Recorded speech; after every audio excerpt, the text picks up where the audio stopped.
My name is Sean Moffitt. I'm president of Agent Wildfire, and I've also written this book called WikiBrands, and we have just finished our kind of debut event here tonight for Social Media Week.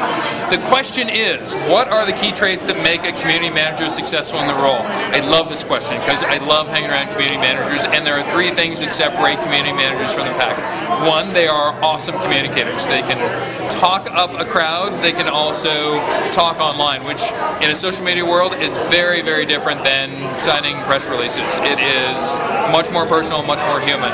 I would say the second thing is they are just so intensely likable and social. People love community managers. In a party, people want to hang around community managers. There is just this insatiable, unidentifiable trait of being the most social person in the room.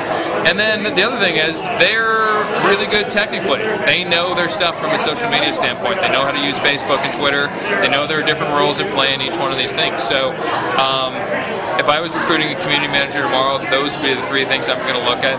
And since Debbie Horowitz, who's right behind the mic, is looking for extra stuff, I'm going to move on and actually go on to a question. What are two best social media books that you would recommend? So, a little bit biased on this one, got to say it up front, but seriously, I've read my own book.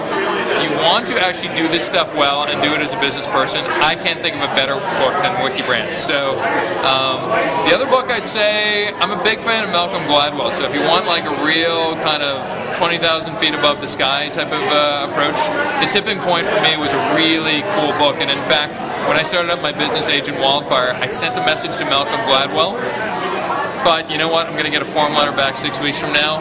He actually sent me a 8-paragraph, crisply worded message saying, here's what you should do, but I'm just a dumb author, but hope it works out.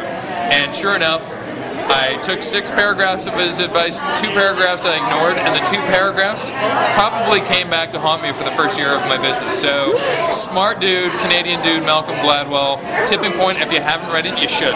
So, there you go. Awesome.